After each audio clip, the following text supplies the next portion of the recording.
관살과 식상의 비중을 살펴야 사주가 보입니다. 명조를 살피면서 유심히 보아야 할 것은 관살과 식상이라는 말이 있습니다.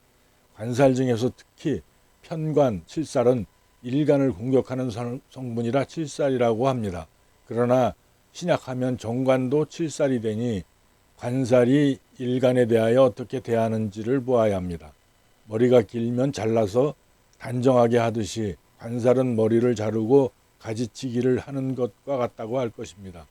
그러나 신약한 명조에는 특히 관살이 부담스러운데 인성으로 살인하여 일간을 돕는 것이 우선일 것입니다. 그러나 인성이 없을 경우라면 신약해도 식상으로 억제하는 것이 길하게 됩니다.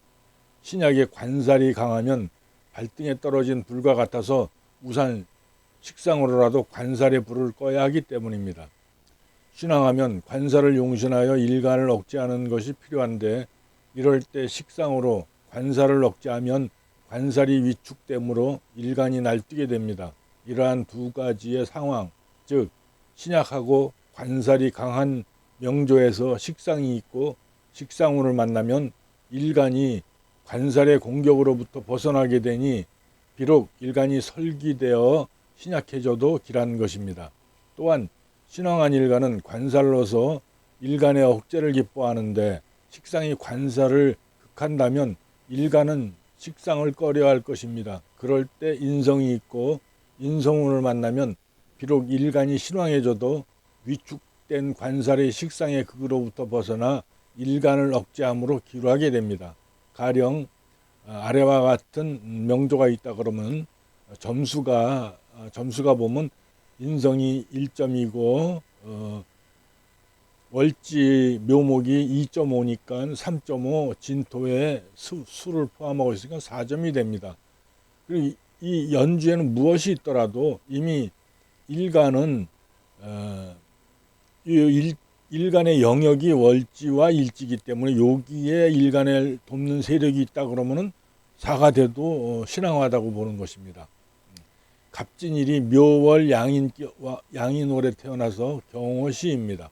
간목이 등령하고 일지에 근을 두고 계수의 생을 받으니 연주에 인비가 없으며 연주에 인성과 비겁이 없으며 사라도 신앙입니다. 왜냐하면 월주와 일지는 일간의 영역인 때문입니다. 그러면 관상을 쓰거나 식상을 용신해야 합니다. 그런데 사주에 편관인 경금도 있고 시지에 오화인 상관도 있습니다. 양인격에는 편관 용신을 우선하지만 시간의 경금은 월지에 도움이 없고 시간의 경금은 월지에 도움이 없죠. 월지에 도움이 없고 진토의 생을 받긴 하지만 좌좌 화극금으로 살지에 앉아 무력한데 월간의 계수를 생해서 수생목으로 다시 일간이 왕해지기 때문에 칠살의 용도가 좀 부족합니다. 만일 시지상관인 오화가 없다면 울며 겨자먹기로 용신하겠지만 상관 오화를 용신으로 삼습니다. 그렇게 되면 용신 후보였던 경금은 이제 쓸모가 없어졌습니다. 따라서 경금은 제거되어야 합니다. 제거되지 않으면 시지 용신 오화는 일간을 설기하는 자신의 역할을 하지 않고 화극금으로 경금을 물리치는데 전력할 것이기 때문입니다. 그러므로 경금을 제거하는 병정 화운을 만나거나 혹은 을운을 만나서 을경합으로 묶어도 길한 것입니다. 관살과 식상 중에서 용신을 정하기 어려운 것은 다음과 같습니다.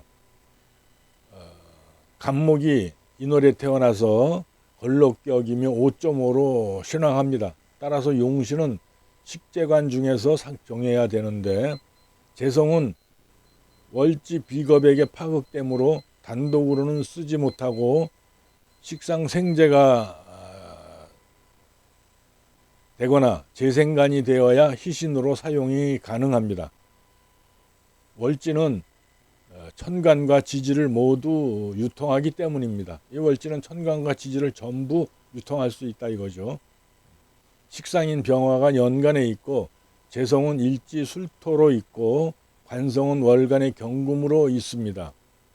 그러나 재성은 용신을 돕는 보조 역할을 합니다. 즉 관성이 용신이면 재생관을 해주고 식상이 용신이면 식상생재를 해주니 월지가 비겁이고 신앙한 명조의 용신 후보는 식상과 관성입니다. 우선 월간의 경금을 용신해야 하는지 아니면 연간의 병화를 용신해야 하는지를 살펴야 합니다. 경금도 올라왔고 병화도 올라왔죠. 용신은 우리가 정하는 것이 아니라 일간이 정하는 것이므로 일간의 입장에서 살펴야 합니다.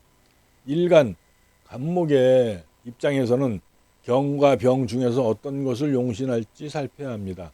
식상인 병화는 일간과 멀리 떨어지고 경금은 일간 가까이 붙어 있으니 경금을 기뻐할 만합니다. 또한 걸럭격은 천간에 투출한 재간을 기뻐하기 때문입니다. 만일 천간에 식상이나 관살이 없이 재성만 단독으로 투했다면 지지에서라도 식상이나 관살이 있어서 월지 비겁을 설기하거나 극해서 재성을 보호해야 합니다. 본명은 천간에 식신과 편간이 투했으니 일간은 용신이 강한 것을 택함으로 우선 월지의 도움을 받아야 합니다. 또한 천간의 용신이 지지에 통근하지 못하면 뿌리 없이 떠있는 부평초와 같아 용신으로 삼을 수 없기 때문입니다. 경금은 일지술토에 신금이 있어 미약하나마 통근이 되었기 때문에 일단 합격한 셈이라고 볼 수 있습니다. 그리고 식상인 병화를 보면 앉은 자리가 살찌가 되어 수국화로 두들겨 맞고 있습니다. 불안하지만 통근처가 월지 임목과 일지 술토에 통근하고 있으니 경금보다는 강력한 셈입니다. 또한 경금은 병화에게 화극금을 당하고 있으며 시간에 을목이 있어 을경합 되진 않으나 마음은 을목에 가 있습니다. 왜냐하면 을경합으로 연애를 하고 싶어도 연간의 병화가 음양동일로 극하니 불가합니다. 마치 을경합을 하고 싶어도 병화가 경금을 두들겨 패는데 합할 생각이 나겠습니까? 만일 병화가 아니라 정화라면 화극금을 한다 그래도 음양동일이 아니기 때문에 미약하니까 그때는 을경합이 됩니다. 그리고 을목은 연간의 병화를 목생화로 힘을 실어주고 있습니다. 또한 인월은 겨울이 지났지만 아직 추위가 가시지 않은 초봄이라 간목은 여름 나무이기에 경금의 억제보다는 따뜻한 화의 온기를 필요로 합니다. 결국 일간 간목은 가까이 있는 경금을 버리고 병화를 용신으로 선택할 것입니다. 그렇게 되면 경금은 이제 쓸모없는 무용지몰이 되고 맙니다. 대세운에서 겁재인 을목이 오면 신왕에 신왕을 더하는 운이라 불길하다고 생각하겠지만 을경합으로 경금을 합거시키니 길한 것입니다. 왜냐하면 병화는 경금을 극하느라 일간을 설계하는 임무를 저버렸지만 경금이 제거되면 본연의 임무를 하게 되니 길한 것입니다. 또한 병운을 만나면 용신운이니 당연히 길하겠지만 화극금으로 경금을 물리치니 길함이 배가 됩니다. 정화는 경금과 음양이 달라 극하는 힘이 정화 같지 않으므로 미약합니다. 또한 신운을 만나면 병화가 병신 합거되니 불길합니다. 또한 천간에는 경금의 회방꾼이 사라졌으니 을경합이 이루어집니다. 그러면 일간의 신하는 천간에 있는데 천간의 신하가 모두 합거되어 사라지는 결과가 되니 크게 불길한 것입니다. 만일 위와 같다면